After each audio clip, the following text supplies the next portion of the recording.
A man at the pinnacle of wealth and power, a wife at home, carrying his child, and a glamorous mistress stealing the spotlight.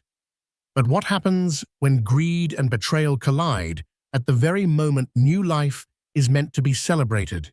In a shocking twist that rocked high society circles, billionaire mogul Victor Harrington chose to whisk his mistress away on a secret babymoon, leaving his pregnant wife, Eleanor, behind. Little did he know that one impulsive decision would unravel a carefully built empire overnight. Brace yourself for a tale of lavish lifestyles, boardroom betrayals, and one pregnant woman's brilliant revenge. Victor Harrington was the kind of man who seemed destined for opulence from birth.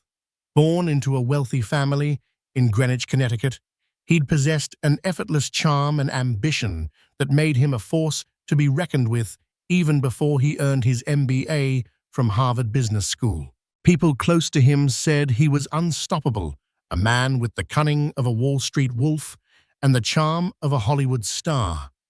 He had cut deals in the early days. Alongside mentors who boasted legendary names, he once studied an investment portfolio under Warren Buffett's guidance at a Berkshire Hathaway internship, followed by an immersive executive program at Tesla University, where he brushed shoulders with Elon Musk. By the time he was 30, he had built Harrington Industries into a multi-million-dollar enterprise. By the time he was 40, he was on the prestigious Forbes billionaires list. Eleanor Davenport, soon to be Eleanor Harrington, first met Victor at a charity gala in Manhattan. Although her family was old money, they didn't flaunt it as visibly as the nouveau riche.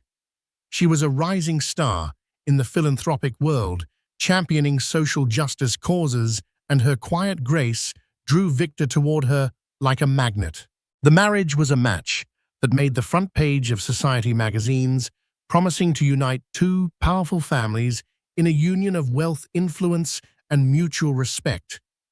For a long while, their life was the epitome of gilded harmony.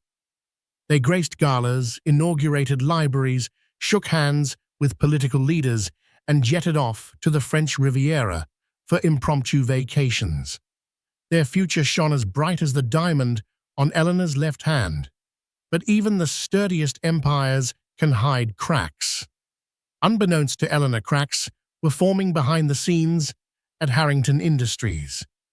Victor had an undeniable appetite for success, for excitement, and for women. When he met Bianca Suarez at a high-level conference in Dubai, it started as an innocent flirtation. She was an emerging media consultant, with her own brand of allure, mysterious, witty, and dangerously ambitious.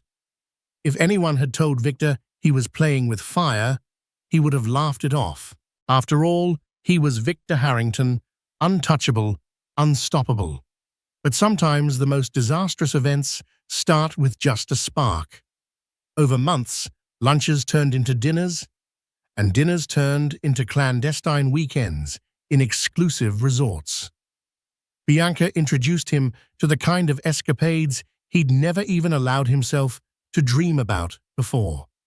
While Eleanor was 3 months pregnant, carefully nurturing the next heir to the Harrington fortune, Victor found himself dancing intimately with his mistress under the shimmering skyline of Dubai, uncertain whether the rapid beating of his heart was excitement or guilt. Bianca didn't want to be a mere fling. She was calculated. She saw in Victor a chance to climb the social and financial ladder faster than any route she had previously considered. And so she stoked his ego, commiserated with his frustrations, and dangled the promise of secret passions whenever he seemed restless. If it was money and influence she wanted, Victor was more than willing to shower her with lavish gifts. To him, money was just a resource expendable and easily replenished. At first, he believed he could keep this double life separate from the pristine marriage he had built with Eleanor. His logic was twisted, but clear to him.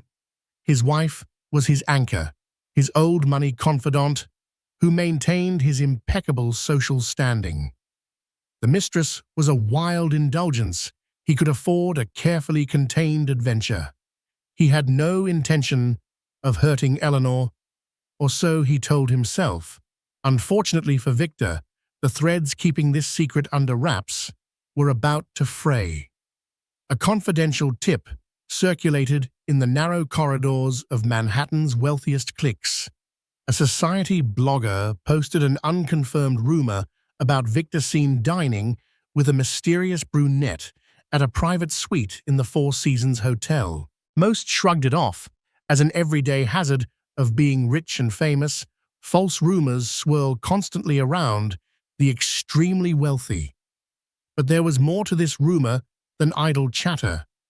For the moment, Victor thought he had it all under control. He was a master juggler, wasn't he? Everything would remain neatly balanced until it all came crashing down. As Eleanor's belly swelled with the promise of motherhood, her doctors advised a tranquil holiday to alleviate stress and welcome a sense of peace before the baby arrived. Friends whispered about the latest trend, a Babymoon, a final romantic getaway for expecting couples. Eleanor secretly hoped Victor would take her somewhere calm, maybe a resort in the Maldives or a private villa in the Amalfi Coast. The dream of strolling white sandy beaches, holding Victor's hand, and relishing in the final moments of pregnancy, bliss danced in her mind. Victor, however, had a different plan entirely, a plan that was breathtakingly audacious and heartless. He decided to treat Bianca to a Babymoon instead, using the ruse of an urgent business summit in Bali. For Victor, it was the ultimate indulgence, combine business with pleasure, while his wife rested at home, unaware that her husband was on the other side of the world, sipping cocktails by a turquoise infinity pool with another woman. He arranged it meticulously. He told Eleanor he was swamped with a high-stakes negotiation in Southeast Asia. Supposedly, several billionaire investors, including a silent partner, rumored to be connected with Bernard Arnault's luxury empire, had demanded an in-person meeting to finalize a partnership. The clock was ticking, he claimed. If he didn't fly out immediately, Harrington Industries risked missing a multi-billion-dollar opportunity. Concerned and weary, Eleanor kissed him goodbye, placing her hand gently over her baby bump and whispering, "Please come home safe." Half a globe away, Victor's private jet landed under the scorching Balinese sun. Bianca, exuding confidence in a linen sundress and designer sunglasses, looked every bit the radiant vacationer. It was a world apart from Eleanor's subdued maternity style back in New York. They settled into an exclusive luxury resort, one that boasted private villas ensconced amid lush tropical forests and infinity pools that seemed to spill into the horizon. To Victor, the staff was discreet, the views unparalleled, and the exclusivity absolute, the perfect setting for a forbidden escapade. But even in paradise, there were signs that things could go wrong. Rumors had circulated that a well-known Hollywood actress was staying at the resort. The paparazzi lurking outside with long-lens cameras were determined to snag any sensational shot. Victor, in his arrogance, paid them no mind. He was too busy enjoying lavish seafood dinners, couples spa treatments, and romantic beachside strolls with Bianca. He reasoned that even if a photograph leaked, he had enough influence to squash it. Money talks, and hush money screams, as he liked to say. What he didn't anticipate was that a local journalist working part-time as a bartender recognized him immediately. The journalist, named Ayu Priyanka, was a savvy freelance reporter. She knew the difference between professional business summit behavior and lovers on a secret holiday. Intrigued, she discreetly snapped a few photographs with her phone, capturing Victor and Bianca laughing over a candle-lit dinner. At first, Ayu weighed the potential consequences. Could these pictures be valuable enough to lead to a groundbreaking story in an international tabloid? Possibly. But first, she needed more solid proof, a narrative that went beyond just two people enjoying a vacation. While Victor reveled in the illusions of a perfect getaway, Eleanor was left to manage her pregnancy in New York, dealing with morning sickness doctor's appointments, and the creeping suspicion that her husband's voice over the phone sounded distant, disconnected. She found herself lying awake at night, staring at the vaulted ceiling of their penthouse, feeling a cold emptiness in their once warm bed. Something was terribly off, but she couldn't pinpoint exactly what. Her mother, Cecilia Davenport, urged her to rest and trust in Victor's dedication to their growing family. After all, he was a busy billionaire. He had always been a bit distant when major deals were on the line. The seeds of betrayal had been planted. If Victor had known the destructive potential of this trip, he might have turned the jet around before it even left the tarmac in New York. But he was blinded by Bianca's enchantments and his own audacity. Each day in Bali heightened his recklessness. He even posted a cryptic Instagram photo of palm trees and a hidden silhouette, an attempt at being clever. Inadvertently, that single post gave watchers enough clues to confirm his exact location. The stage was set for a grand reveal. The Babymoon that should have belonged to Eleanor was turning into a ticking time bomb. Sooner or later, a photo or rumor would slip through the cracks, and the moment it did, it would detonate not just Victor's marriage, but potentially the entire foundation of Harrington Industries. In the days following Victor's departure, Eleanor tried to distract herself with philanthropic work. She immersed herself in a high-profile hospital fundraiser hosted at the New York Public Library, the same halls once graced by the likes of Michael Bloomberg and philanthropic luminaries from across the nation. Yet even as she stood at the podium, acknowledging donations and delivering heartfelt speeches, an unsettling feeling gnawed at her. It was during one of these fundraisers that Eleanor bumped into her old friend, Serena Marshall, a well-connected socialite and gossip connoisseur. They embraced warmly, then retreated to a corner table where Serena's voice dropped to a whisper. "Ellie, dear, have you heard anything odd about Victor lately?" Eleanor bristled at the tone, feeling a pang of unease. She mustered a soft laugh, trying to brush off any concerns. "Funny you should ask," Eleanor replied. "He's in Bali, urgent business. Hasn't been easy on me, but you know how these deals are." Serena looked at her sympathetically, but her eyes flashed with alarm. She leaned in closer, lowering her voice further. "I heard something from a contact in Singapore. Someone said they saw Victor with a woman named Bianca Suarez, apparently a rising star in media consulting. And they weren't exactly at a boardroom table." Eleanor's heart lurched. She struggled to maintain her composure, her mind racing with possibilities. Could this be a misunderstanding? A smear attempt by a competitor? She had known Victor for years, had believed in his loyalty, though she was aware of his love for excitement. She forced a polite smile, dismissing the rumors. "I'm sure it's some confusion. You know how gossip can get twisted." Serena nodded, but the shadow in her eyes spoke volumes. "Just keep your eyes open, Ellie. If you need help, you know where to find me." That night, alone in her penthouse, Eleanor found her thoughts spiraling. She recalled the nights Victor had come home, late, the hush-hush phone calls, the vague business dinners. She scrolled through social media, scanning for clues, anything to confirm or debunk the rumors.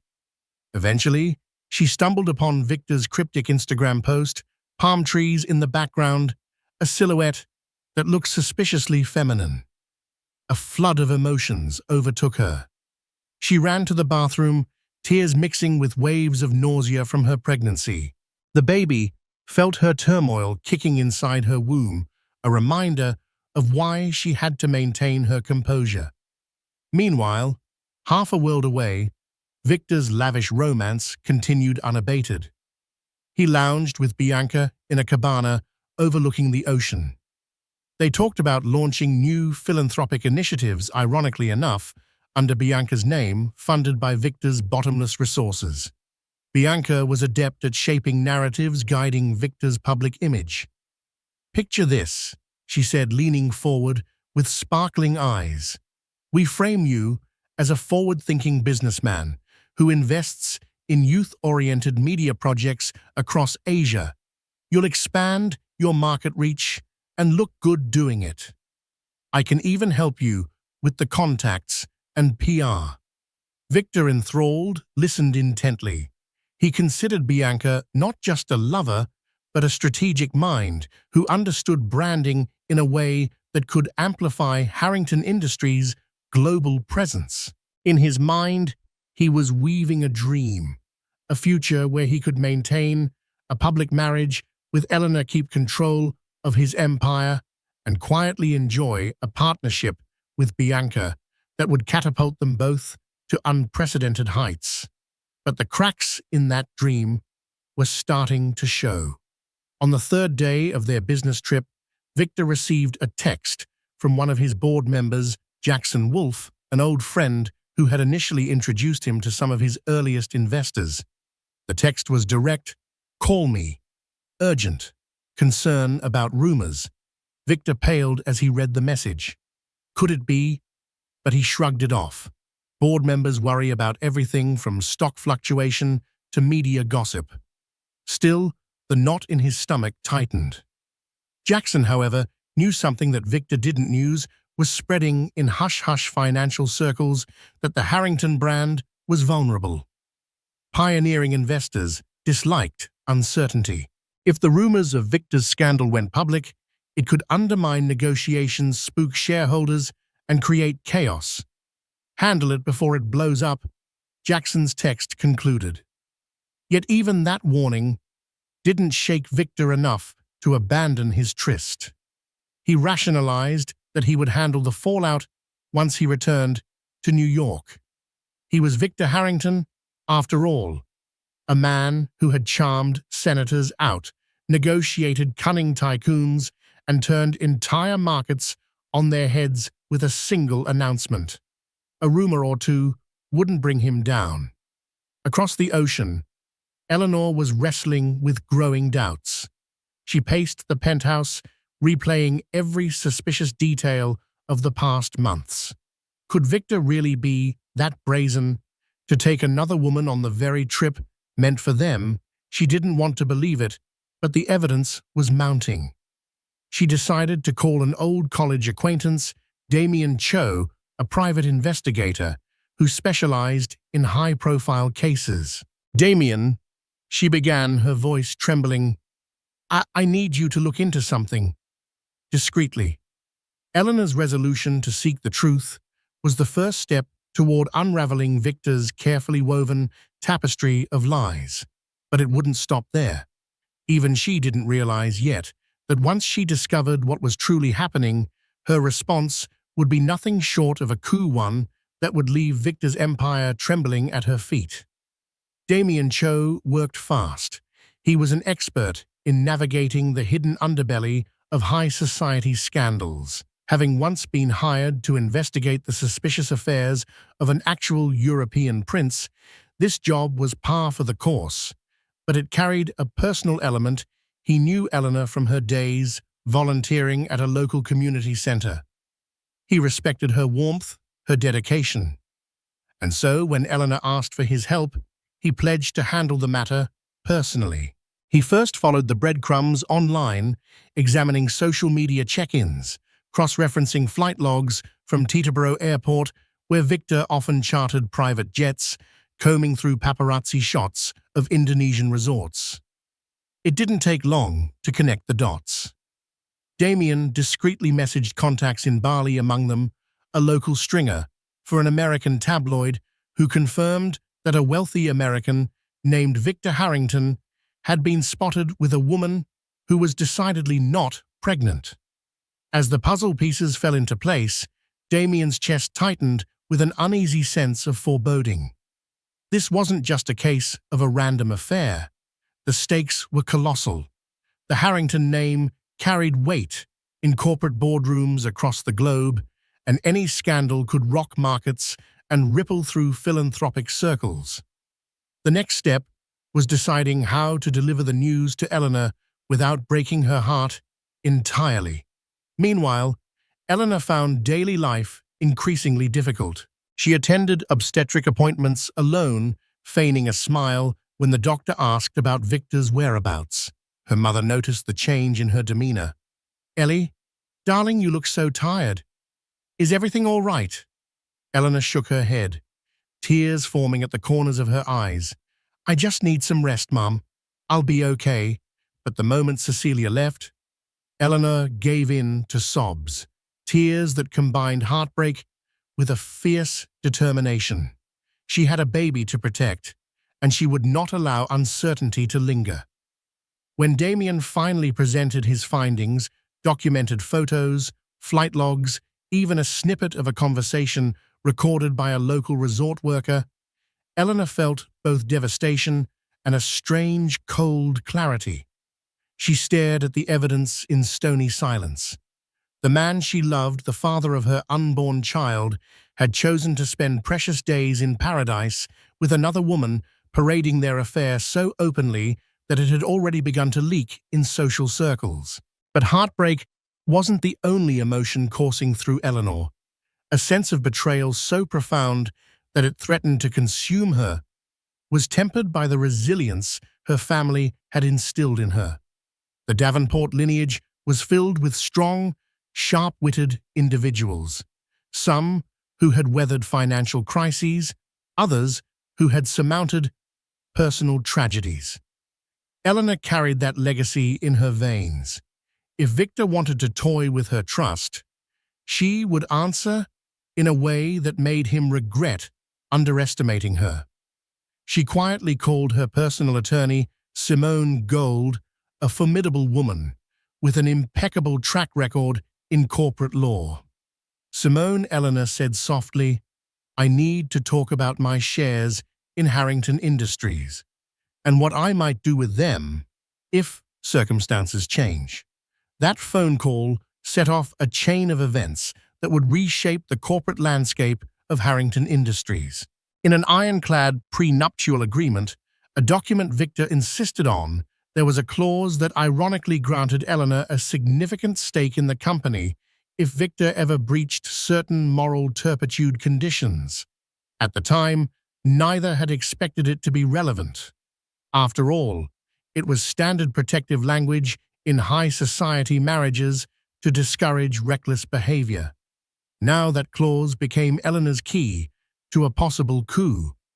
Late one evening, Eleanor sat with Simone in a private library. The scene was fit for a secret conspiracy. Thick velvet drapes, mahogany tables, the faint glow of a Tiffany lamp, illuminating piles of legal documents. "We have everything we need if you choose to proceed," Simone stated calmly. "You can call for a vote of no confidence, leveraging your shares, and then move to replace Victor as CEO if you prove a serious breach of conduct that jeopardizes the company." Eleanor closed her eyes, exhaling a shaky breath. He's not just a cheating husband. He's risking the company's reputation. Investors talk. Stocks drop at the mere hint of scandal. The board might push him out to save their own skins. "I just never thought I'd be the one orchestrating this." Simone placed a reassuring hand on Eleanor's. "From my experience, betrayal often forces us into decisions we never thought we'd make. But the best decisions are those made from strength, not spite." Meanwhile, across the world, Victor was blissfully unaware of the legal storm brewing in New York. His only concern was how to spin the rumors swirling around the resort. Bianca, too, was confident. Over dinner one night, she reassured him. "We can craft a PR statement that says you were networking with me for a series of upcoming deals in Southeast Asia. Bring up philanthropic collaborations in local communities, nobody will suspect a thing. Victor nodded in agreement, grateful for her cunning. It never crossed his mind that back home a pregnant Eleanor was on the brink of executing a swift and devastating plan. Simone's phone calls to board members had already begun under the guise of friendly check-ins. She was gathering allies, stoking concerns about Victor's reliability. The board, always protective of its bottom line, listened closely. After all, a scandal at the top could mean bad press, falling stock, or worse. Piece by piece, Eleanor's revolt was forming. She was no longer the timid, heartbroken wife. She was a future mother who refused to let her child inherit the aftermath of a father's betrayal. If Victor wasn't going to be a responsible partner, she would ensure he couldn't take the company down with him. In less than a week, the stage would be set for an explosive board meeting, one that would pit Eleanor's quiet determination against Victor's flamboyant arrogance. Victor returned to New York in a flurry of self-assured triumph, convinced that he had contained any rumors about his secret affair with Bianca. He strolled into his penthouse, expecting to find Eleanor in a subdued but loving mood. Instead, the apartment was cool-hushed. Even the staff seemed unusually tense. Eleanor was sitting in the living room, sipping tea, her eyes distant. The subtle tension in the air pricked at Victor's confidence, but he masked it with a charming grin. "Darling, I'm home," he announced, setting down his luggage. He reached out to kiss her cheek, but she recoiled, her expression revealing the silent storm within. "Where were you, really?" she asked softly, the tremble in her voice betraying her hurt. For a moment, Victor froze, his mind whirling with excuses.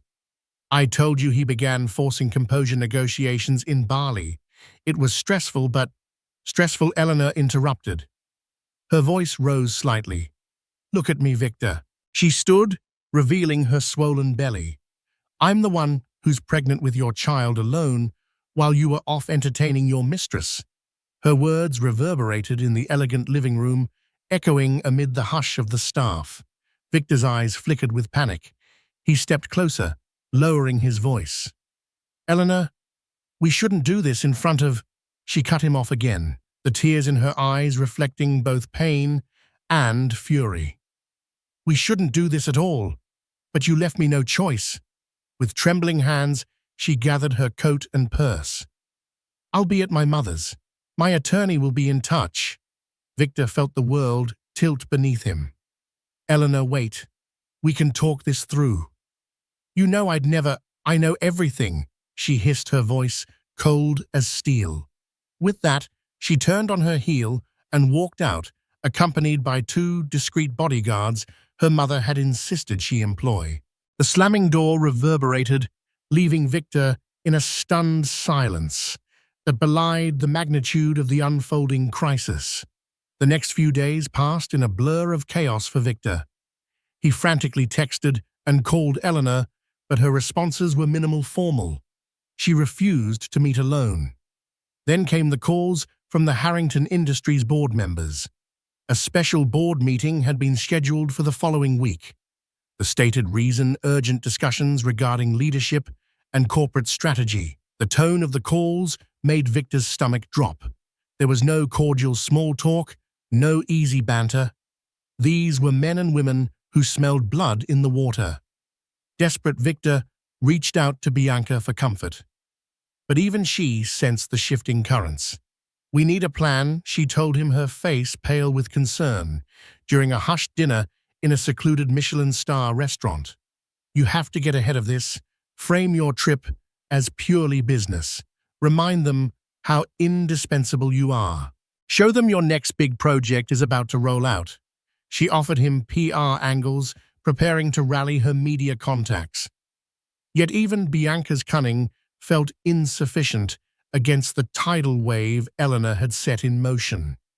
Behind closed doors, Simone Gold was meeting with Harrington board members, presenting them evidence of Victor's risky behavior and how it jeopardized the company's reputation and future prospects. She skillfully outlined the moral turpitude clause and how it could be invoked to remove him. Meanwhile, Eleanor, hidden away at her mother's estate, tried to steady her emotions and maintain her health for the baby. She found solace in daily visits to her favorite greenhouse on the property, letting the scent of fresh blooms and the vibrancy of life remind her why she was fighting this battle so fiercely. Perhaps the most decisive ally Eleanor gained was Jackson Wolfe, the board member who'd been Victor's close friend. As the scandal threatened to burst into public view, Jackson too found himself cornered by anxious stakeholders and even the press. He'd always admired Victor's brilliance, but he couldn't deny the volatility that was now overshadowing the CEO's leadership. When Eleanor approached him with a personal appeal, asking him to place the company's welfare first, Jackson felt the weight of responsibility. After all, an empire like Harrington Industries didn't revolve around just one man. It had thousands of employees, global partners, and philanthropic obligations. A meltdown at the top could hurt them all. The tension escalated as tabloids began printing speculative articles about Victor's affair. Photos from Bali surfaced online, showing a man who looked suspiciously like Victor Harrington in an intimate embrace with a mystery woman. An onlooker claimed they overheard staff whispering Bianca's name. While some media outlets remained cautious, calling the pictures inconclusive, the digital sphere teemed with rumors. Social media users shared side-by-side comparisons of the man in Bali with official photos of Victor. The avalanche had begun. In an emergency PR move, Victor released a statement through Harrington Industries claiming he had been inspecting potential sites for philanthropic work and that Ms. Bianca Suarez was a consultant assisting in negotiations with local community leaders. The statement was riddled with corporate jargon, and critics pounced on it as an evasive half-truth. The board meeting date approached ominously. Investors whispered about the potential for a shift in leadership. Analysts on financial channels debated the seriousness of the scandal's impact. Share prices wavered slightly, but enough to create nervous chatter. All the while, Victor felt increasingly trapped, his once indomitable confidence shaken to the core. Somewhere behind the scenes, Eleanor steeled herself. She placed a hand on her baby bump, remembering why she needed to see this through. It wasn't just about revenge. It was about securing a future for her child, free from the looming shadow of a father who believed he could treat people as pawns in his personal game. She wanted to protect the legacy that her baby would one day inherit, ensuring it wasn't poisoned by Victor's self-serving choices. When the morning of the board meeting finally arrived, Manhattan buzzed with anticipation. Black SUVs lined up outside Harrington Tower. News vans prowled the streets, hoping for a glimpse of either Victor or Eleanor. Inside the building's executive conference room, the fate of one of the city's most powerful men hung in the balance. And unbeknownst to Victor, Eleanor had spent countless hours meticulously preparing for this moment. On an unseasonably cold spring morning, the towering glass facade of Harrington Tower reflected a bleak, steel-gray sky. Inside the executive conference room on the 59th floor, a series of tense discussions filled the air. Board members took their seats around a polished mahogany table. At the head sat an imposing leather chair reserved for the CEO, a seat that Victor Harrington assumed was unequivocally his. But as the clock neared 9 a.m., the tension in the room crackled with electric intensity. Victor entered, shoulders squared, hair meticulously styled, wearing a custom-tailored suit. He exuded the aura of a man used to control. but a subtle flicker in his eyes betrayed uncertainty. Next to him walked Bianca, meticulously groomed in a business outfit, ready to spin narratives. Her presence alone raised eyebrows. Traditionally, only top executives or board-invited advisors attended these pivotal meetings. Bianca, however, was neither. Whispers erupted as board members exchanged curious looks. At precisely 9 a.m., the doors swung open again. Eleanor stepped inside, supported by her attorney, Simone Gold. Wearing a subdued black dress that discreetly draped her pregnant figure, she moved with quiet, composed determination. A hush fell over the room. Heads turned, and even Victor's practiced poise faltered for an instant. This was the first time he'd seen his wife since she had walked out of the penthouse. She acknowledged the board members with a polite nod, her gaze not lingering too long on Victor. No one missed the significance of her presence, especially because she was still a major shareholder with seats on the board that her Davenport family connections had secured. Simone took a seat beside Eleanor, placing a leather briefcase on the table, the metal clasps glinting under fluorescent lights. The board chair, an elderly statesman named Arthur Norwood, cleared his throat. "Thank you all for attending this extraordinary session. We have urgent matters to discuss regarding Harrington Industries' leadership vision and recent developments in the public sphere." His gaze darted from Victor to Eleanor and back again. "This is a confidential meeting, so I expect the utmost discretion." Victor tried to seize the initiative. Standing, he projected his confident, booming voice. "Before we begin, let me address the swirling rumors. There have been malicious reports in the press about my personal life. I want to assure everyone here that these allegations are blown out of proportion. My trip to Bali was primarily for philanthropic site inspections and negotiations with prospective investors." He gestured toward Bianca.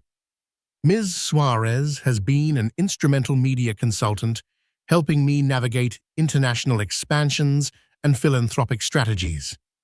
Bianca stepped forward, her tone crisp and professional. "I understand the concerns, but I assure you, my partnership with Mr. Harrington is strictly business. We've been discussing a large-scale youth media initiative." Eleanor, calm yet resolute, interrupted.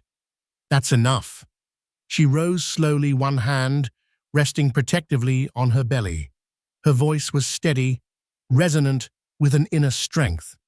"We're all aware of the photographic evidence. We know the media stories aren't mere fabrications, but the real issue here isn't just a personal indiscretion. It's the risk posed to this company, our company, by this scandal." She glanced around the table, meeting each board member's gaze.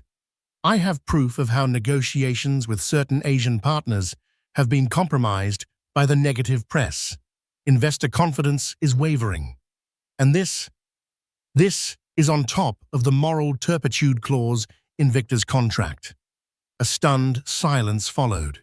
Moral turpitude clauses were rarely mentioned in corporate contexts, but in high-profile marriages that intersected with business holdings, they were sometimes used to protect the company from the detrimental actions of a key figure. Victor's face paled momentarily. He cast a sharp look at Simone, recalling the prenuptial agreement's fine print that he once dismissed as boilerplate. She returned his stare with icy composure. Arthur Norwood cleared his throat again. "Mrs. Harrington, can you elaborate on the severity of these repercussions?" Simone clicked open her briefcase and pulled out neatly organized documents. "Board members here, you'll find data illustrating recent dips in stock value following the Bali scandal leaks. This is paired with the explicit language in the moral turpitude clause that Mr. Harrington personally signed. If certain actions, infidelity-damaging public scandals, put the company at risk, shareholders have the right to demand a revaluation of leadership." Victor jumped to his feet, voice trembling with a mixture of anger and fear. "This is outrageous. You're using our personal issues to stage a corporate coup.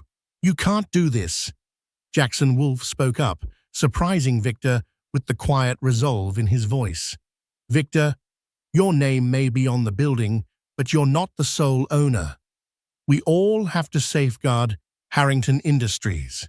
The press is already circling. If we lose key investors because of your personal mistakes, thousands of jobs could be at risk, not to mention our philanthropic commitments." He paused, avoiding Victor's gaze. "I'm sorry, old friend, but business is business." The tension reached a fever pitch as a motion was placed on the table. Eleanor, supported by her block of shares and quietly backed by the Davenport family's significant influence, made a formal request for a vote of no confidence in Victor Harrington as CEO. Typically, such measures took weeks to arrange. But the moral turpitude clause, combined with the urgent crisis, allowed an immediate consideration. It was unprecedented, but legal. Victor and Bianca watched in mounting horror as the votes were cast. Old alliances turned shaky. Some board members, who once owed their positions to Victor, now weighed their own survival. The result wasn't even close. A majority sided with Eleanor and Simone's proposal. The motion carried, effectively ousting Victor from the CEO position pending further negotiations regarding his stake and role in the company. Eleanor looked across the table, her eyes moist with a blend of triumph and heartbreak.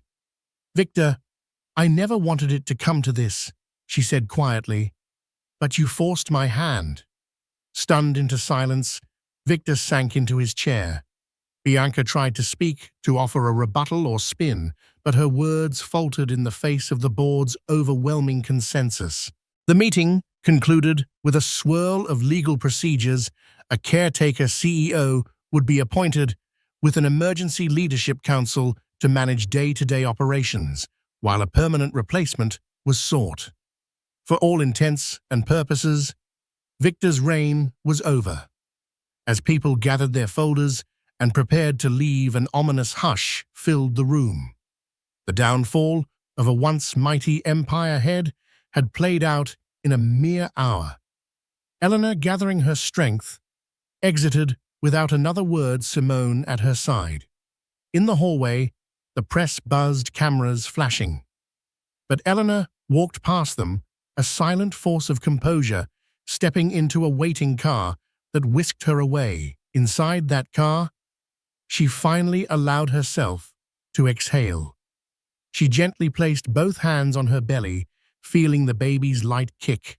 A swirl of conflicting emotions flooded her: sorrow, relief, fury, and the faint hope that maybe now the child she carried could one day grow into a legacy untainted by reckless betrayal.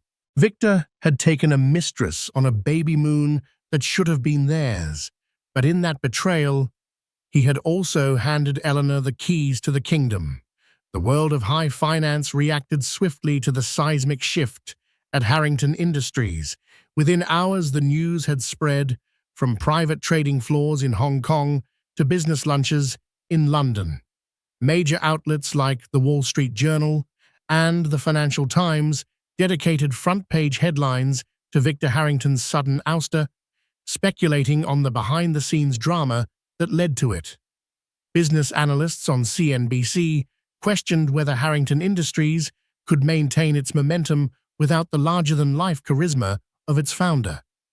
But in hushed corners of society events and exclusive clubs, the whispers focused on the scandal's personal dimension. Everyone knew that Victor had been unseated, not just by the board, but by the very wife he betrayed while she was pregnant with his child. The story was salacious enough to feed tabloids for weeks, but it also showcased Eleanor's business acumen and unyielding resolve. Where once people saw her as simply Victor's gracious spouse, they now recognized a formidable woman who had deftly used a moral turpitude clause to protect herself and the company. Victor retreated to a penthouse suite at the Carlisle Hotel, a discreet refuge for the city's affluent seeking privacy amid turmoil. His phone buzzed incessantly with calls from attorneys, PR managers, and concerned allies. But not all calls were sympathetic. Some were angry investors demanding explanations, and others were from tabloids offering extravagant sums for exclusive interviews. Victor ignored most of them, drowning his sorrows in half-empty whiskey glasses. Bianca hovered around him, attempting to console him. Yet her once firm confidence now wavered as she faced the repercussions of being publicly named as the Mistress. Gossip columns buzzed with her name, some labeling her a gold digger, who had orchestrated the entire fiasco to boost her media profile. Even legitimate media platforms questioned her credentials, doubting her role as a bona fide consultant. The brand she'd painstakingly built threatened to crumble, and the high-profile connections she once courted grew wary of associating with scandal. She tried to assure Victor that they still had each other, and that it was only a matter of time before they bounced back. But in the pit of his despair, her words rang hollow. Meanwhile, behind the imposing walls of the Davenport estate, Eleanor found herself grappling with mixed emotions. She had succeeded in removing Victor from the company leadership, but the personal cost weighed heavily on her. She was married to a man whose betrayal had shattered her trust.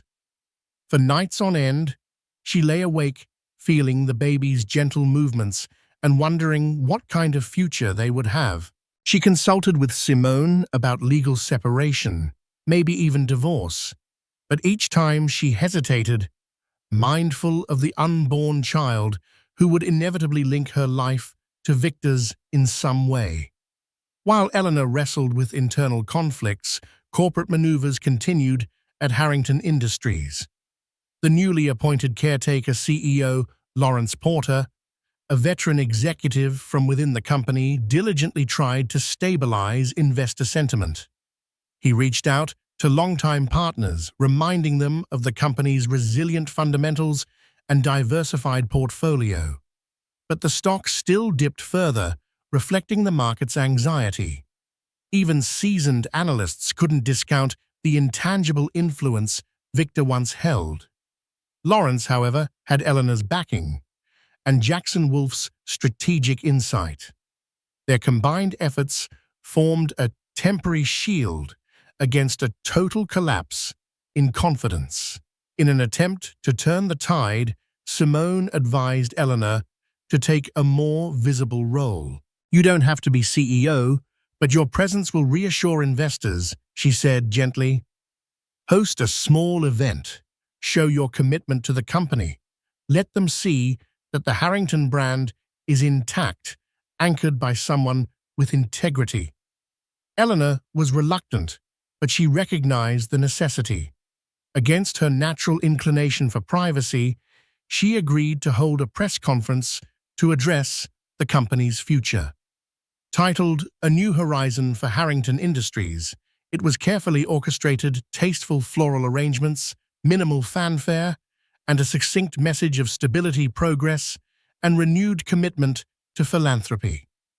Eleanor spoke for only 10 minutes, but her measured tone and composed demeanor impressed even the cynics. She reiterated the strength of the firm's core businesses and announced a series of philanthropic initiatives focusing on maternal health, an unsubtle nod to her own journey. By the end, the stock saw a modest uptick, a sign that perhaps the market believed Harrington Industries could weather the storm, after all. Yet beneath the public facade of a carefully managed transition lay personal entanglements that were far from resolved.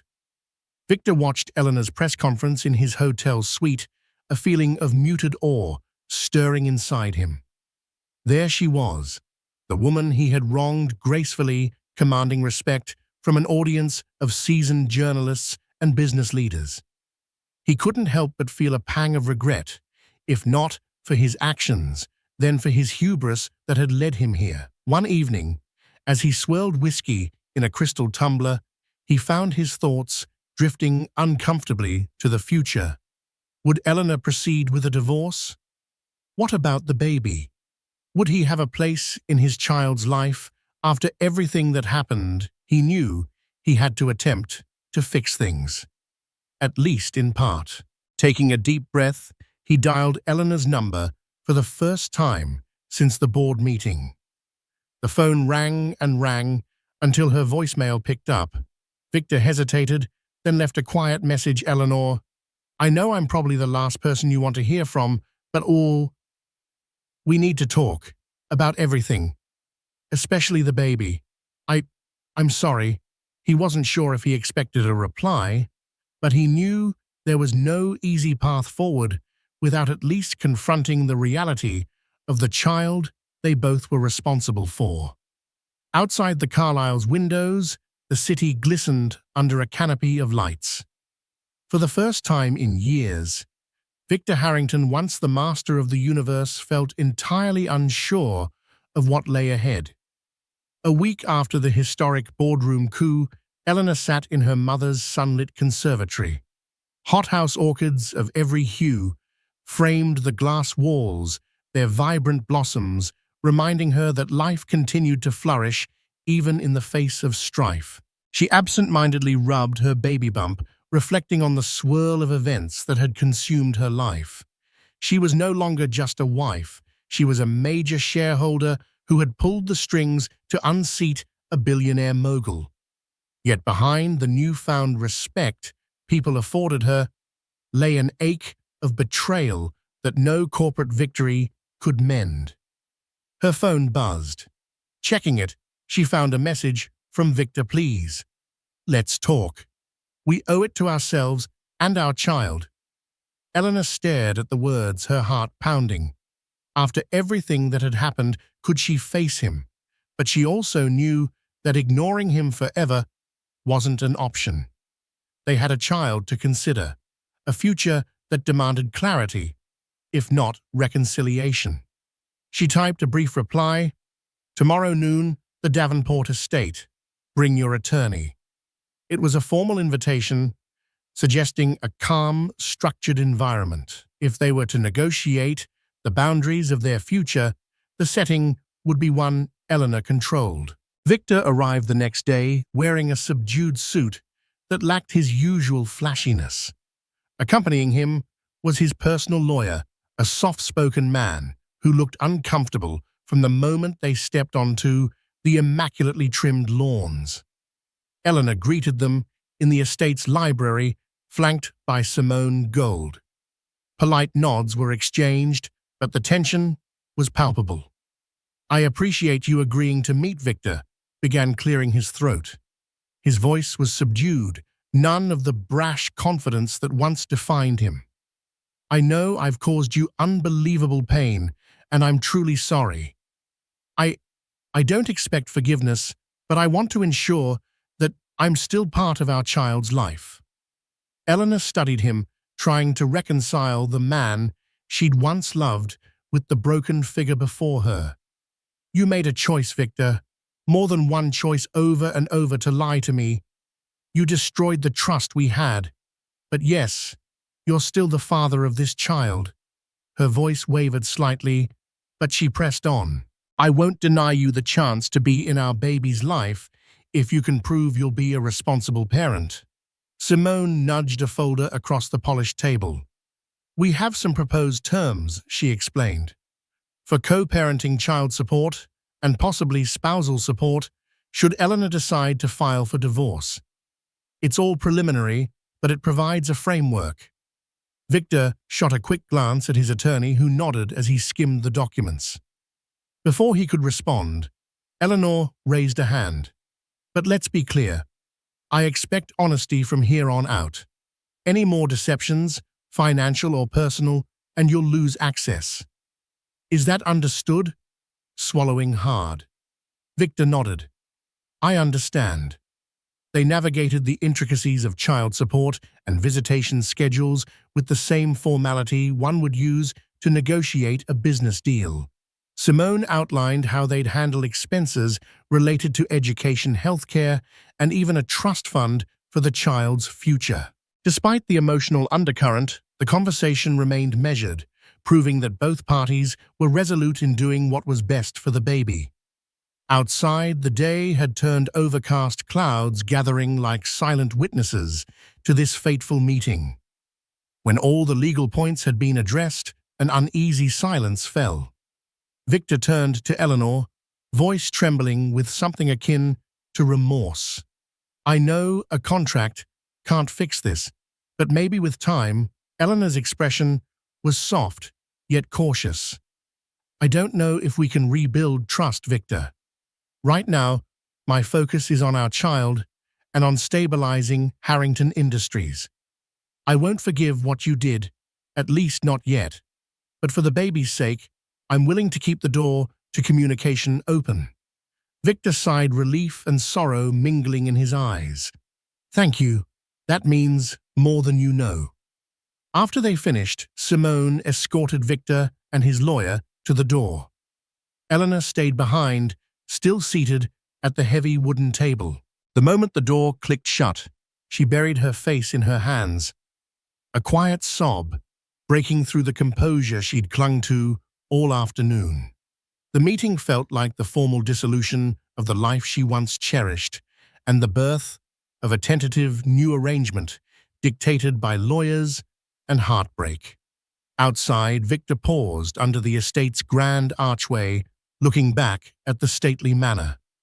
He felt an immense sense of loss, of Eleanor, of the carefree world he once believed was his by right. All that remained was the flicker of hope that he might still salvage some shred of dignity or at least fatherhood from the wreckage. As the sun began to set, both of them were left contemplating the precarious path ahead. For Eleanor, there was the daunting task of balancing her new role in the company, impending motherhood, and the emotional toll of Victor's betrayal. For Victor, a future unspooled that no longer revolved around his unchecked desires. The affair with Bianca had scorched the once verdant life he enjoyed, leaving him to rebuild on whatever scorched earth remained.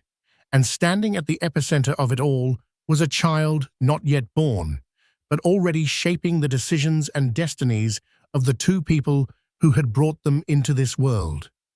2 months after the boardroom coup, Harrington Industries began to steady under interim CEO Lawrence Porter and Eleanor's quiet but guiding influence. Investor confidence, once shaken, showed signs of recovery. Eleanor, though not officially at the helm, became the moral compass the company sorely needed. Her focus shifted toward green energy in Southeast Asia and philanthropic programs in education and maternal health causes that echoed her personal transformation. While the board rallied behind her strategic insights, Eleanor embraced the final stages of pregnancy in the comfort of the Davenport estate. She and her mother Cecilia carefully prepared the nursery. The estate, adorned with family portraits and fresh blooms, became a sanctuary of reflection and resolve. Eleanor found a strange comfort in her new dual identity, mother-to-be and corporate architect.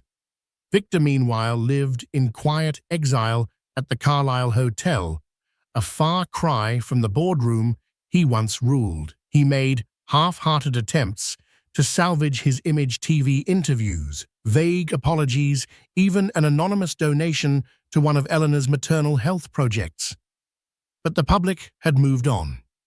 Bianca Suarez had all but disappeared, reportedly in Europe, rebranding her image. Their affair, once blazing with scandal, faded into footnotes in tabloids. Victor's fall was complete. His public charm now rang hollow in empty rooms. Despite all, he still hoped to be part of his unborn child's life. One evening, unable to bear the silence any longer, he left Eleanor a voicemail. "We need to talk. about the baby. I'm sorry." When Eleanor heard the message, she hesitated, but she knew this conversation was inevitable. Her reply was short and firm. "Tomorrow, noon. Here, bring your attorney." The next day, Victor arrived at the Davenport estate, subdued, accompanied by a lawyer who looked as uncomfortable as the situation warranted. In the library, Simone Gold stood by Eleanor's side, and together they laid out terms, co-parenting, financial responsibilities, and strict boundaries. "I won't deny you access," Eleanor said, her tone even. "But if there's any dishonesty, any more games, you'll lose that right." Victor nodded solemnly. "I understand." They negotiated like business partners rather than former lovers. Once the legal matters were handled, an awkward silence lingered. "Maybe," Victor said, voice low with time. "I'm not ready to talk about forgiveness," Eleanor replied, "but for our child's sake, I'll keep the door open." Weeks later, as autumn deepened, Eleanor went into labor earlier than expected. In the pre-dawn hours, amidst the sterile light of a hospital room, she gave birth to a baby boy. Tears filled her eyes as she held him. "Welcome to the world," she whispered, her voice breaking. Victor arrived hours later. She could have turned him away, but didn't. He entered quietly, awestruck by the sight of their son. "He's perfect," he murmured, his hands trembling as he cradled the child. Eleanor watched, uncertain but composed. Despite everything, their son deserved a future rooted in peace, not bitterness. That moment of shared awe, the only one since their world, fractured, offered a flicker of fragile possibility. The scandal had toppled a billionaire, empowered a betrayed woman, and birthed a new legacy. In this dawn-lit hospital room, the next chapter was just beginning. Thank you for joining me on this tumultuous journey of passion, power, and redemption. From a secret Bali getaway that sparked rumors in the tabloids to a dramatic boardroom coup that shook Harrington Industries, we've witnessed how betrayal and ambition can unravel even the mightiest of empires. Yet in the end, we've also seen how strength, dignity, and a fierce sense of purpose can guide us through the darkest storms. Eleanor emerged not just as a scorned wife, but as a formidable force, one who safeguarded an entire company while preparing to welcome new life into the world. What you are about to hear is a story that will chill you to the bone, a tale of a love so deep it turned to bitter poison. It's a story about a man who had everything: a billion-dollar empire, a name that commanded respect, and a wife who adored him. But on one rain-lashed night, he committed an act so cruel, so heartless, that it would defy all belief. He threw his pregnant wife out into the raging storm. But what he didn't know was that fate was watching, and in the seconds that followed, a brutal and swift karma was about to turn his gilded world into a living nightmare. The rain fell in relentless silver sheets against the floor-to-ceiling windows of the penthouse apartment. Each drop that splattered against the reinforced glass seemed to mock Isabella, a tiny, insignificant percussion in the grand symphony of her silent suffering. From her vantage point, 30 stories above the glistening, rain-slicked streets of New York City, the world below was a blur of hazy lights and hurried movements. It was a world she was no longer a part of, a world that had become as alien to her as the man standing across the vast, opulent living room. That man was her husband, Julian Croft. To the world, he was a titan of industry, a real estate mogul whose name was whispered in awe in boardrooms and etched in gold on the city's most prestigious buildings. The Croft Tower, a magnificent spiraling edifice of steel and glass that pierced the clouds, was his monument to his own ambition. He was handsome, impeccably dressed in a custom-tailored Tom Ford suit that probably cost more than her parents' car, and possessed a charisma that could charm the most hardened of investors. But to Isabella, in the suffocating intimacy of their gilded cage, he was a stranger, a cold, calculating enigma whose love had become a distant, painful memory. "I don't understand, Julian." Isabella's voice was barely a whisper, a fragile thread of sound in the cavernous room. Her hand rested protectively on her swollen belly, a gesture that had become second nature over the past 7 months. The child within her, a son they had dreamed of, was the last vestige of the love she thought they had shared. "Why are you doing this?" Julian, who had been staring out at the storm with an unnerving stillness, finally turned. His eyes, the color of polished steel, held no warmth, no flicker of the affection he had once showered upon her. They were the eyes of a businessman, appraising a failed investment. "Doing what, Isabella?" he asked, his voice smooth and dangerously calm. "Securing my legacy. Protecting my assets, ensuring that the Croft name remains untarnished." "Untarnished," she repeated the word, a bitter taste in her mouth. "What are you talking about?"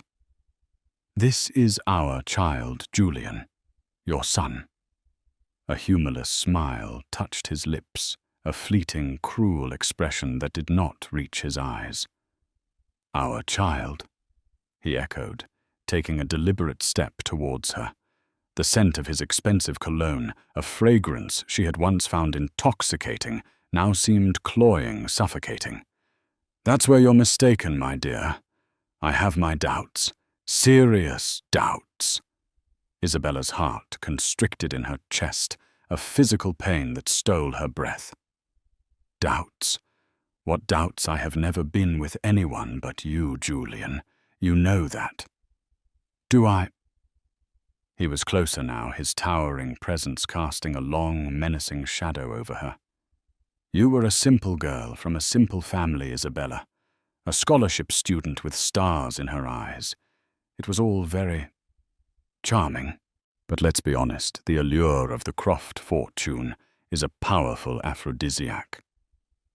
How can I be sure this child is mine?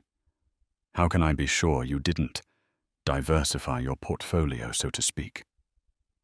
The accusation, so vile, so utterly baseless, struck her with the force of a physical blow. Tears welled in her eyes, hot and stinging. "How can you say that to me?" she sobbed, her voice breaking. "After everything we've been through, after all the love I've given you." "Love," he scoffed, the sound echoing the cold indifference of the storm outside. "You call this love? This cloying, suffocating neediness. You've become a liability, Isabella, a distraction, and I have no room for liabilities in my life." He reached out, and for a fleeting, heart-stopping moment, she thought he was going to comfort her. Instead, his hand closed around her arm, his grip surprisingly strong, almost brutal. He began to pull her towards the grand, ornate doors of the penthouse. "What are you doing?" she cried, struggling against his hold. Panic, cold and sharp, pierced through her shock. "Julian, please, you're hurting me." "I'm cleansing my life," he said, his voice as cold and hard as the marble floor beneath their feet. "I'm excising the rot before it spreads. The prenuptial agreement you so foolishly signed without reading the fine print is quite clear, Isabella. In the event of infidelity, you leave with nothing. And since I have reason to believe you have been unfaithful, well, you can connect the dots." "But I haven't been unfaithful," she shrieked, her voice raw with desperation. "This is insane. You have no proof." "I don't need proof," he said, his voice dropping to a menacing whisper. "I'm Julian Croft. My belief is proof enough." He reached the door, and with a flick of his wrist unlocked it. The wind howled through the opening, carrying with it the cold, biting rain. The sounds of the city, a cacophony of sirens and blaring horns, rushed in a stark contrast to the deathly silence of the apartment. "Get out," he said, his voice devoid of any emotion. "Julian." "No," she pleaded, her nails digging into his arm. "Please think about the baby. Our son. It's pouring. I have nowhere to go." "That is no longer my concern," he said, and with a shove, he pushed her out into the hallway. She stumbled her swollen belly, making her clumsy, and fell to her knees on the cold, hard floor. The door to the penthouse, her home, the place where she had dreamed of raising her child, clicked shut with an air of finality that echoed the shutting of a tomb. For a long moment, Isabella could only kneel there, the cold of the marble seeping into her clothes, the sound of her own ragged sobs lost in the roar of the storm. The man she had loved, the man she had married, had just thrown her out like a piece of trash, pregnant, penniless, and alone in the heart of a merciless city. Just as the first wave of despair threatened to consume her, she heard a sound from within the apartment. It was not the sound of Julian's footsteps or the clinking of a glass as he poured himself a celebratory drink. It was a sound that made the hair on her arms stand on end. A loud, guttural cry of pain. It was Julian's voice, but it was a sound she had never heard him make before, a sound of pure, unadulterated agony. It was followed by a heavy thud, the sound of a large body hitting the floor. Then silence. A silence that was somehow more terrifying than the storm raging outside. For a heart-stopping second, Isabella was frozen. Should she bang on the door, scream for help? Or should she run, flee from the man who had just shattered her life? But then a new sound reached her ears, a faint, almost imperceptible beeping. It was coming from inside the penthouse, a rhythmic, insistent beeping that was getting faster and faster. And with a dawning, chilling horror, Isabella realized what it was. It was the sound of Julian's personal panic alarm, a state-of-the-art device connected directly to his private security team and the emergency services. It was an alarm that Julian, a man who prided himself on his invincibility, would only activate in the most dire of circumstances. Seconds later, the private elevator at the end of the hallway dinged, and the doors slid open to reveal two large, grim-faced men in dark suits, their hands hovering over the holsters on their belts. They were Julian's personal bodyguards, men she had seen 100 times but had never spoken to. They saw her a crumpled, sobbing figure on the floor, and their expressions hardened. But their attention was immediately drawn to the silent, imposing door of the penthouse. They exchanged a look, a silent communication that spoke of years of training and shared experience. One of them a mountain of a man with a shaved head, and a scar that snaked across his cheek spoke into a device on his wrist. "Mr. Croft is not responding. We have a possible security breach and medical emergency at the penthouse. Advise all units to proceed with caution." Then they turned their attention back to Isabella. "Ma'am," the man said, his voice a low rumble, "you need to come with us." Isabella. Her mind a whirlwind of confusion and fear, could only stare at them. Her tear-filled eyes wide with a question she could not articulate. What was happening? What had happened to Julian in the seconds after he had thrown her out? As the bodyguards helped her to her feet, her gaze fell upon the golden nameplate on the penthouse door. Croft. The letters seemed to mock her, a symbol of a life that was now a cruel, distant dream. But as she was led away, a single chilling thought cut through her grief and confusion. Julian. The man who believed he was untouchable. The man who had just condemned her to a life of destitution had been struck down. And it had happened just seconds after he had committed his most heartless act. It was a coincidence. It had to be. But as the wail of sirens grew louder, echoing through the concrete canyons of the city, Isabella couldn't shake the feeling that she had just witnessed something more than a mere coincidence. She had witnessed the swift, brutal hand of fate. She had witnessed karma, and it was a karma that was only just beginning to unfold. The emergency room of Lenox Hill Hospital was a chaotic ballet of controlled panic. Doctors and nurses moved with a practiced urgency, their voices a low, steady murmur amidst the beeps and whirs of medical equipment. Isabella sat on a cold plastic chair in a small private waiting room, a courtesy afforded to her, not out of compassion, but because of the name of the man who had been rushed here in a whirlwind of paramedics and security personnel. Julian Croft. A coarse grey blanket was draped around her shoulders, a poor substitute for the warmth of her home, the warmth of the life that had been so cruelly snatched away from her. She was still in the designer dress she had worn for what was supposed to be a quiet dinner at home, a dinner that had devolved into a nightmare. The silk was now damp and wrinkled, a pathetic testament to her fall from grace.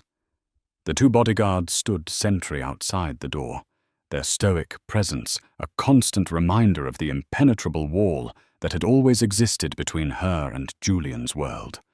They were his men, loyal to him and the empire he had built. To them she was now an outsider, a potential threat, a loose end to be managed. An hour which felt like an eternity crawled by. Isabella's mind was a maelstrom of conflicting emotions. There was the raw, visceral pain of Julian's betrayal, a wound so deep she feared it would never heal. There was the gnawing anxiety for the future of her unborn child, a future that was now a terrifying blank slate. And then there was a flicker of something else, something she was ashamed to admit even to herself, a strange, unsettling sense of vindication. It was a dark, ugly thought, but it was there, a tiny, glowing ember in the ashes of her love. Finally the door opened, and a doctor, a kind-faced woman with weary eyes and a gentle demeanor, stepped in. She introduced herself as Dr. Anya Sharma. "Mrs. Croft," she began, her voice soft. Isabella flinched at the name. It felt like a brand, a mark of ownership that no longer belonged to her. Yes," she stammered. "Your husband was brought in with a massive cerebral hemorrhage." "Doctor," Sharma said, getting straight to the point. "A stroke. It was severe and sudden." Isabella's hand flew to her mouth. A stroke. The word hung in the air, heavy and ominous. "We've managed to stabilize him for now," the doctor continued. "But he's in a critical condition. He's in a medically induced coma to reduce the swelling in his brain. The next 48 hours will be crucial." A coma.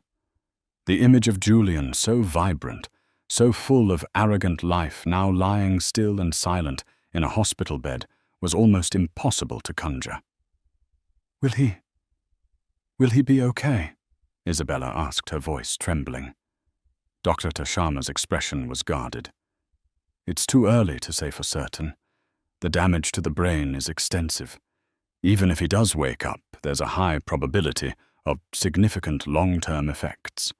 Aphasia, which is the inability to speak or understand language. Paralysis. Severe cognitive impairment." The doctor's words painted a grim, terrifying picture. The Julian Croft the world knew, the brilliant, ruthless tycoon, could be gone, forever replaced by a shell of a man trapped within his own mind. "Can I see him?" Isabella asked, a strange compulsion driving her. She needed to see him, to see for herself the reality of what had happened. Dr. Sharma hesitated. Given the circumstances and your condition, she glanced at Isabella's belly. I'm not sure it's advisable. It could be very distressing. I need to see him, Isabella insisted, a newfound strength in her voice. The doctor studied her for a long moment, then nodded. All right, but just for a few minutes. As they walked towards the intensive care unit, the two bodyguards fell into step behind them, their presence a silent, suffocating weight. The ICU was a world of hushed tones and the rhythmic symphony of machines that breathed and pulsed for the people they were keeping alive. Julian was in a private room, a glass-enclosed space filled with an array of monitors and IV drips. And there he was, her husband. The man who had just a few hours ago looked at her with such contempt, such cold indifference. He looked small in the large hospital bed, his powerful frame diminished by the tangle of wires and tubes that connected him to the machines. His face, usually so animated, so full of life and arrogance, was slack and pale. A ventilator breathed for him, the rhythmic hiss of the machine, a stark reminder of his fragility. Isabella stood at the foot of the bed, her hand resting on the cool metal railing. A wave of emotions, so powerful it threatened to overwhelm her, washed over her. There was pity, a deep, aching pity for the man who had been so cruelly struck down in the prime of his life. There was fear, a chilling fear of the unknown, of the future that lay before them both. But as she looked at his still silent form, another feeling began to surface. A feeling that was both terrifying and liberating. It was a sense of release. The man who had held her captive in a gilded cage, the man who had wielded his power and wealth like a weapon, was now powerless. The man who had tried to silence her, to erase her from his life, was now the one who was silenced. She thought of the irony, the cruel poetic justice of it all. He had accused her of being a liability, a threat to his legacy. And now, in a single devastating moment, he had become the biggest liability of all.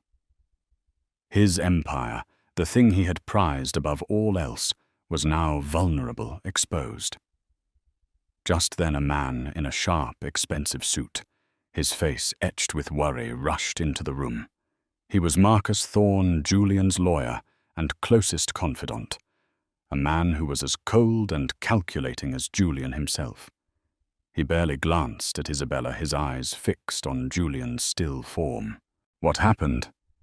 he demanded, his voice sharp and accusatory, as if Dr. Sharma were personally responsible for the catastrophe. "A massive stroke," Dr. Sharma replied calmly. Marcus swore under his breath, his carefully constructed composure cracking for a fraction of a second. He ran a hand through his perfectly coiffed hair, his mind already racing, calculating the damage, the implications for the Croft empire. "The board meeting is tomorrow," he muttered to himself. "The Nakatomi deal. This is a disaster." He finally turned his attention to Isabella, his eyes narrowed with suspicion. "What are you still doing here?" he asked, his tone dripping with disdain. "I'm his wife," Isabella said, her voice quiet but firm. Marcus let out a short, humorless laugh. "Not for much longer, from what I understand. Julian told me his intentions. The divorce papers are already drawn up." "He's in a coma," Isabella said, her voice rising. "Have you no decency?" "Decency is a luxury we can't afford right now," Marcus retorted, his voice low and menacing. "What we need is damage control, and you, my dear, are a complication we don't need." He took a step closer, his voice dropping to a conspiratorial whisper. "Let me give you a piece of friendly advice. You have no claim to the Croft fortune. The prenup is ironclad. Take whatever settlement Julian was offering you and disappear. Quietly. It will be better for everyone, especially for you and your child. The thinly veiled threat hung in the air between them, as cold and sharp as a shard of glass. He was trying to intimidate her, to scare her into submission, just as Julian had. But something inside Isabella had shifted. The fear that had paralyzed her just a few hours ago was being replaced by a slow, burning anger, a righteous fury that she had suppressed for far too long. She looked from Marcus's smug, arrogant face to the still, silent form of her husband in the bed. They had underestimated her. They had mistaken her kindness for weakness, her love for naivety.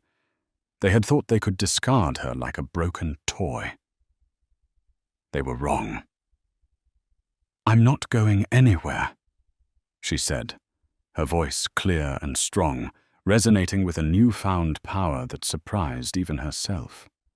"I am Julian Croft's wife, and this," she said, her hand once again resting on her swollen belly, "is his son, his heir." Marcus's eyes widened in disbelief, then narrowed into slits of pure fury.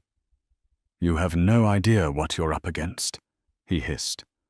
"No," Isabella replied, a strange, calm smile touching her lips. "I think for the first time I do." As she turned to leave the room, she cast one last look at Julian. The man who had thrown her out into the rain, the man who had tried to strip her of everything, was now at her mercy. And in the cold, sterile environment of the ICU, amidst the beeping and whirring of the machines that kept him alive, a new battle was just beginning. It was a battle for control, a battle for legacy, a battle for the future of the Croft Empire. And Isabella, the discarded wife, was about to become its most unlikely and formidable warrior. The days that followed were a blur of hushed conversations, legal jargon, and the constant unnerving presence of men in dark suits. Julian remained in his coma, a silent, breathing monument to his own hubris. The world he had so meticulously built, the empire that had been his life's obsession, was now in a state of suspended animation, waiting for its king to awaken, or for a new ruler to ascend the throne. And in a move that sent shockwaves through the hallowed halls of Croft Enterprises, Isabella, the woman they had all dismissed as a pretty, naive socialite, made her first move, armed with a power of attorney. She had, in a moment of foresight she couldn't quite explain, insisted Julian sign a year ago, during a particularly nasty bout of influenza. She walked into the emergency board meeting that Marcus Thorne had so desperately tried to postpone. The boardroom, located on the top floor of the Croft Tower, was a temple of corporate power. A long, polished mahogany table reflected the grim faces of the board members, a collection of old-money patriarchs and ruthless corporate raiders who had been hand-picked by Julian for their loyalty and their killer instincts. They were the sharks of the financial world, and they could smell blood in the water. When Isabella walked in, a stunned silence fell over the room. She was not the weeping, hysterical woman they had expected. She was dressed in a simple but elegant black dress, her hair pulled back in a severe bun, her face pale but resolute. Her pregnancy, once a symbol of her vulnerability, now seemed to give her an aura of strength, of fierce maternal power. Marcus Thorne, who was standing at the head of the table, his face a mask of controlled fury, was the first to speak. "Isabella," he said, his voice dripping with condescension, "this is a private meeting. I think you've lost your way." Isabella didn't flinch. She walked calmly to the head of the table, to the chair that had always been Julian's, and placed a leather-bound folder on the polished surface. On the contrary, Marcus, she said, her voice clear and steady. I am exactly where I need to be. She looked at the faces around the table, meeting each of their gazes with a cool, unwavering stare. As you all know, my husband, Julian Croft, is currently indisposed, and while we all pray for his speedy recovery, the business of Croft Enterprises cannot grind to a halt. She opened the folder and slid a document across the table towards Marcus. This, she said, is a durable power of attorney legally executed by my husband, granting me full authority over his personal and business affairs in the event of his incapacitation. It has been verified by my legal counsel this morning. Marcus snatched the document, his eyes scanning the page with a frantic intensity. The color drained from his face. He knew the document was legitimate. He had been there when Julian had signed it, had dismissed it as a sentimental, meaningless gesture, a fatal mistake. This is outrageous. One of the board members, a portly man with a florid face, sputtered. You're a housewife. What do you know about running a multi-billion-dollar corporation? Isabella turned her cool gaze on him. I know that my husband's legacy is at stake, she said, her voice ringing with an authority that surprised them all. And I know that some of you... She let her gaze sweep across the room. See this as an opportunity to carve up his empire for your own personal gain. But let me be very clear.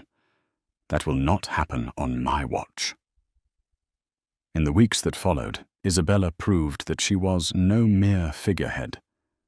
She threw herself into the world of high finance, with a ferocity and an intelligence that no one, least of all Marcus Thorne, had anticipated. She spent her days in the office poring over financial reports, meeting with department heads, and grilling Julian's top executives about every aspect of the business. She spent her nights in her lonely penthouse, the ghost of Julian's betrayal, a constant companion studying business strategies, devouring books on corporate law, and preparing for the battles she knew were to come. She discovered that she had a natural aptitude for the cutthroat world of business, a talent she had never known she possessed. She was a quick study, with a sharp, analytical mind, and an uncanny ability to read people, to see through their bluffs and their sycophantic smiles to the greed and ambition that lay beneath.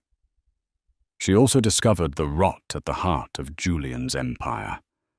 The untarnished legacy he had been so desperate to protect was in reality a house of cards built on a foundation of shady deals, creative accounting, and ruthless tactics that bordered on the illegal.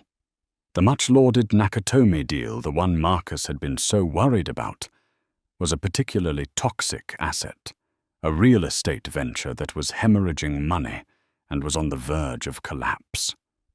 Isabella, against the vociferous objections of Marcus and the other board members, made a bold and audacious decision. She decided to cut their losses and pull out of the Nakatomi deal, a move that would cost the company millions in the short term, but would, she argued, save it from financial ruin in the long run. It was a gamble, a high-stakes poker game, with the future of the company on the line.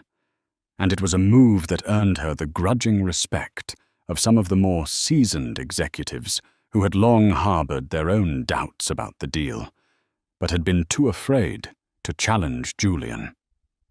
But her biggest challenge, the one that tested her resolve to its very limits, came from an unexpected quarter. A letter arrived at the penthouse, a simple handwritten letter on cheap lined paper. It was from a woman named Maria Sanchez, a name that meant nothing to Isabella. The letter was a plea for help. Maria's son, a young construction worker named David, had been severely injured in an accident at one of Julian's construction sites. The company had denied all liability, claiming that David had been negligent and had offered the family a paltry, insulting settlement that barely covered his initial medical bills. Isabella, moved by the mother's desperate plea, began to investigate. She discovered a cover-up, a deliberate attempt by the company to hide the fact that the accident had been caused by faulty equipment and a blatant disregard for safety protocols. She found a trail of internal memos, hushed-up reports, and intimidated witnesses. And at the center of it all was Marcus Thorne, who had personally orchestrated the cover-up to protect the company's reputation and its bottom line. The discovery filled Isabella with a cold, righteous anger. This was the true face of the Croft Empire, the ugly, brutal reality behind the glamorous facade. This was the legacy Julian had been so desperate to protect, a legacy built on the broken bodies of innocent people. Armed with this new, damning evidence, Isabella confronted Marcus in his office. She laid out the proof of his deception, the trail of lies and corruption that led directly to his door. Marcus, for the first time since she had known him, looked genuinely afraid. "You can't prove any of this," he blustered, but his voice lacked its usual conviction. "Can't I?" Isabella replied, her voice as cold as ice. "I have sworn affidavits from 2 other workers who witnessed the accident. I have the maintenance records for the faulty equipment. And I have a mother who is willing to testify to tell the world what Croft Enterprises did to her son." She leaned across his desk, her eyes boring into his. "You have 2 choices, Marcus. You can either approve a full and fair compensation package for the Sanchez family, a package that will cover all of David's medical expenses, his lost wages, and his pain and suffering, and you will tender your resignation from this company, effective immediately. Or I can hand this file over to the district attorney's office, and we can let a grand jury decide your fate." Marcus stared at her, his face a mixture of hatred and grudging admiration. He was trapped, and he knew it. He had been outmaneuvered, outplayed by the woman he had so foolishly underestimated. He chose to resign. The ousting of Marcus Thorne sent a clear and unequivocal message to the rest of the company. There was a new order at Croft Enterprises. The old days of ruthlessness and corruption were over. A new era of accountability and integrity was about to begin. As Isabella stood in her husband's office, the city lights twinkling below, she felt a sense of triumph, a sense of power she had never known before. She had faced down the sharks, she had cleansed the company of its most toxic elements, and she had begun to forge a new legacy, a legacy she could be proud of. But her victory was bittersweet. She was still alone in the vast, empty penthouse, the silence of her life a constant reminder of the love she had lost. And in the hospital, Julian still slept oblivious to the world that was changing so dramatically around him. One evening as she was leaving the office, her phone rang. It was Dr. Sharma. "Isabella." The doctor's voice was gentle but firm. "I think you should come to the hospital. There's been a change." Isabella's heart leaped into her throat. "Is he?" "He's waking up," Dr. Sharma said. "Julian is waking up." The drive to the hospital was the longest of Isabella's life. 1,000 questions, 1,000 fears, 1,000 hopes warred within her. What would she find when she got there? Would he be the same man who had thrown her out into the rain? Would he remember what he had done, or would he be a stranger, a broken man with no memory of his past life? When she arrived at the ICU, she found Dr. Sharma waiting for her. "He's been drifting in and out of consciousness for the past few hours," the doctor explained in a low voice. "He's agitated, confused. That's to be expected. We've reduced the sedatives, but his brain is still healing. It's going to be a long road." Isabella took a deep breath and pushed open the door to Julian's room. The rhythmic hissing of the ventilator was gone. He was breathing on his own. His eyes were open, but they were unfocused, darting around the room with a look of bewildered terror. He saw her, and for a fleeting moment, a flicker of recognition of something akin to relief crossed his face. Bella, he whispered, his voice, a hoarse, raspy shadow of its former self. Tears sprang to Isabella's eyes. He knew her. He remembered her. "I'm here, Julian," she said, her voice choked with emotion. She moved closer to the bed, her hand reaching for his. But as her fingers brushed against his expression changed. The flicker of recognition was replaced by a look of pure, unadulterated hatred. His eyes, the color of cold, hard steel, narrowed into slits. "You!" he snarled, the word a venomous hiss. "What are you doing here?" Isabella recoiled as if she had been struck. "Julian, Get out!" He roared, his voice surprisingly strong. He tried to sit up, his body trembling with a furious energy. "Get away from me, you witch! You did this to me!" Dr. Sharma rushed to his side, trying to calm him. "Mr. Croft, please. You need to relax. You've been very ill." But Julian was beyond reason. His eyes were wild, his face contorted in a mask of rage. He pointed a trembling finger at Isabella. "She did this!" he screamed, his voice echoing through the quiet corridors of the ICU. "She poisoned me! She tried to kill me! She wants my money! Get her out of here, security!" Two nurses rushed into the room, their faces etched with alarm. Dr. Sharma gave Isabella an apologetic, sorrowful look. "I think it's best if you leave," she said gently. "He's not himself. It's the brain injury. It can cause personality changes, paranoia, delusions."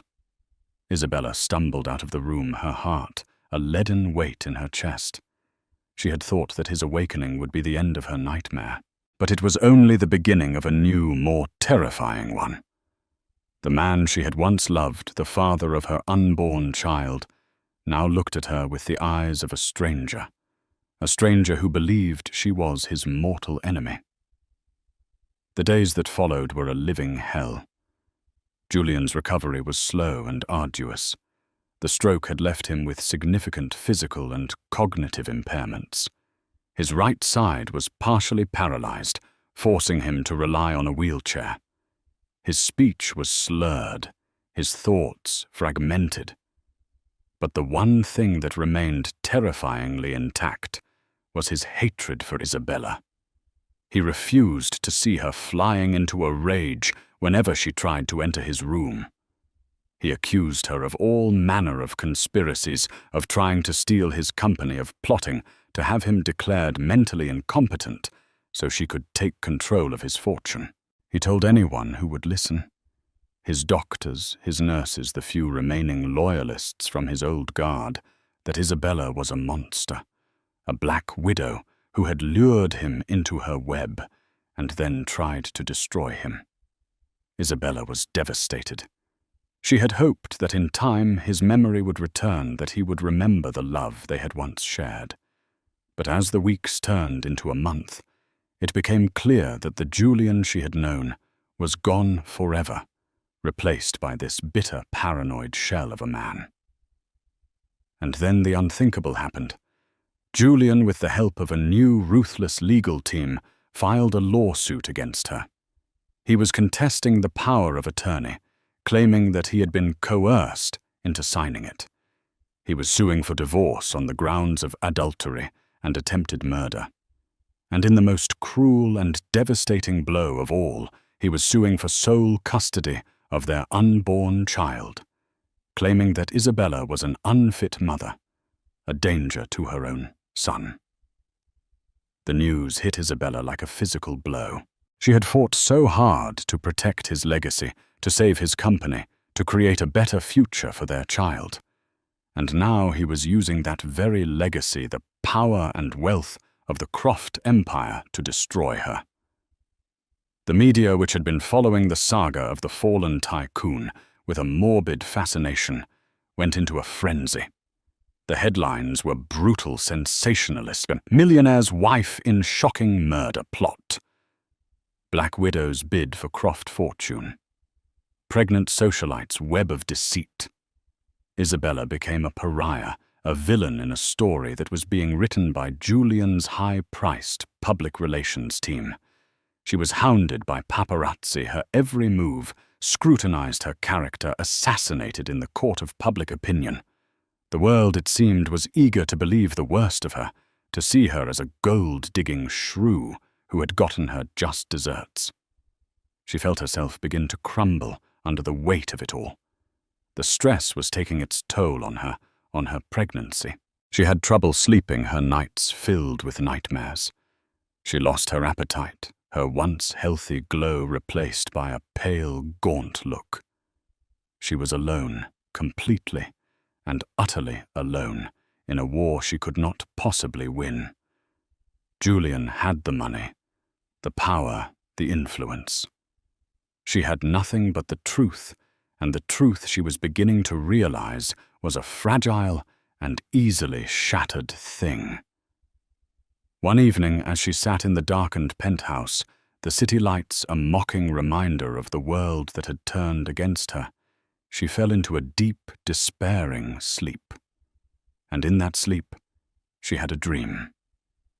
She dreamed of a small, sun-drenched cottage by the sea, with a garden full of blooming flowers and the sound of waves crashing on the shore. She dreamed of a life of peace and simplicity, a life far away from the gilded cage of New York City and the poison of the Croft name. And in that dream, she was holding her son, a beautiful, healthy baby, with his father's eyes, but her smile. When she woke up, the first rays of dawn were streaming through the windows, and for the first time in a long time, she felt a sense of clarity, a sense of peace. She knew what she had to do. She couldn't fight Julian. She couldn't win a war against a man who was determined to destroy her. But she could save her son. She could give him the life he deserved, a life free from the toxic legacy of his father. She got up and began to pack a small bag. Her hands moved with a newfound purpose, a quiet determination. She took only a few essential items: some clothes, the small amount of cash she had on her, and a faded photograph of her parents. As she was about to leave, her eyes fell on a small velvet box on her nightstand. It was the first gift Julian had ever given her, a simple, elegant pearl necklace. She had cherished it, had seen it as a symbol of his love. With a heavy heart, she opened the box. The pearls gleamed in the morning light, a beautiful, perfect lie. She closed the box and left it on the nightstand. She would take nothing from this life, nothing that belonged to Julian Croft. She walked out of the penthouse, leaving behind the luxury, the power, the pain. She took the service elevator down to the ground floor, a ghost slipping away in the pre-dawn quiet. As she stepped out onto the street, the city was just beginning to stir. The air was cool and crisp, a welcome relief from the stale, suffocating atmosphere of the penthouse. She didn't know where she was going. She had no plan, no destination.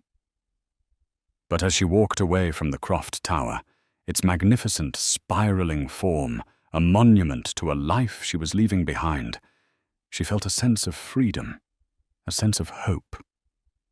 She had lost everything: her husband, her home, her reputation. But she still had the most important thing of all. She had her son, and she had herself, and for the first time in a long time, that felt like enough. She was no longer Mrs. Julian Croft, the discarded wife, the Black Widow. She was Isabella, a mother, a survivor, and her story, she knew, was far from over. 6 years. 6 years is a lifetime. It's long enough for a wound to scar over, for a memory to soften at the edges, for a new life to take root and blossom in the ashes of the old. In a small, sun-drenched town on the coast of California, a world away from the concrete canyons and the cutthroat ambition of New York City, Isabella had built that new life.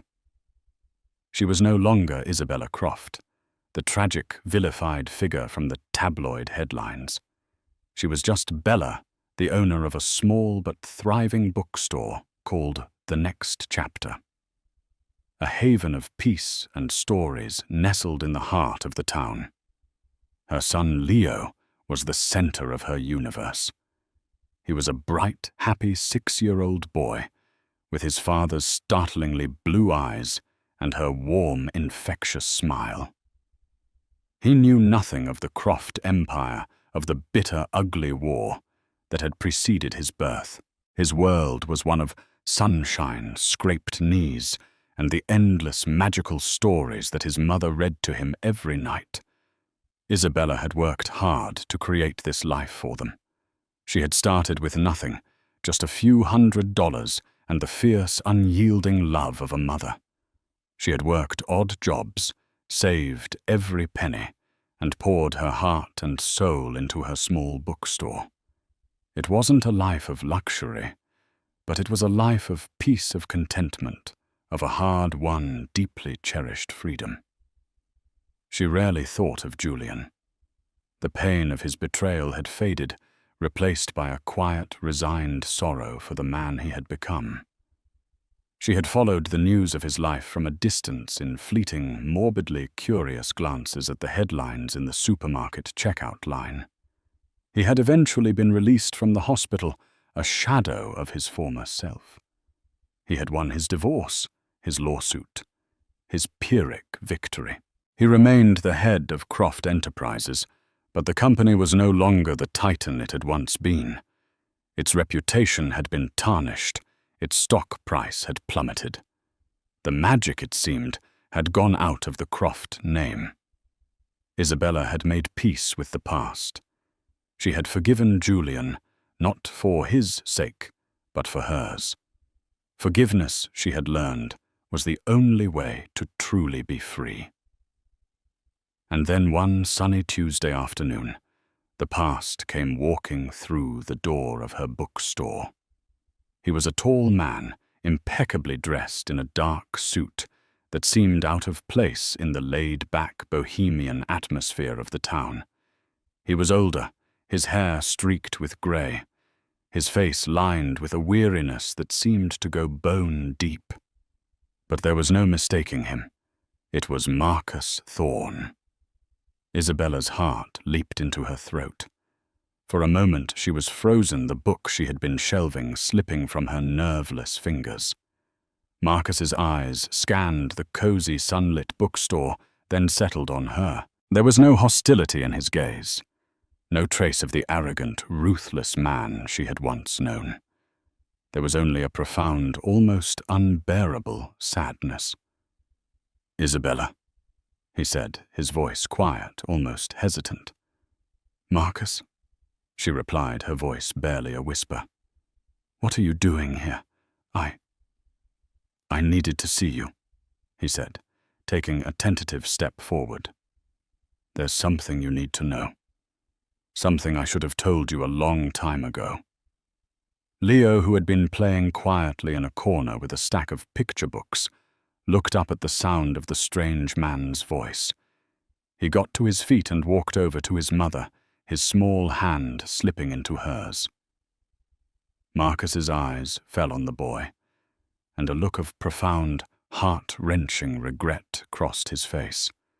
"He has his father's eyes," he said softly. "What do you want, Marcus?" Isabella asked, her voice stronger now, her protective instincts kicking in. "I've left the company," he said, his gaze returning to her. "I couldn't be a part of it anymore. Not after everything." He took a deep breath as if steeling himself for a painful confession. What happened to Julian? The stroke. It wasn't karma, Isabella. It wasn't a random act of fate. Isabella stared at him, a cold dread creeping up her spine. What are you talking about? There was a reason Julian was so paranoid, so obsessed with protecting his legacy, Marcus said, his voice dropping to a conspiratorial whisper. He had a genetic condition, a congenital weakness in the blood vessels of his brain, an aneurysm. His father had it, his grandfather before him. It was a time bomb waiting to go off. Isabella's mind reeled. An aneurysm, a genetic condition. It was all a lie. The accusations of infidelity, the doubts about Leo's paternity, it was all a desperate, twisted attempt to push her away, to protect her from the inevitable.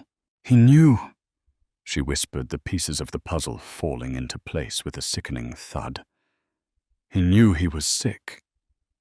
Marcus nodded, his eyes filled with a weary sorrow. He'd known for years. The doctors had warned him.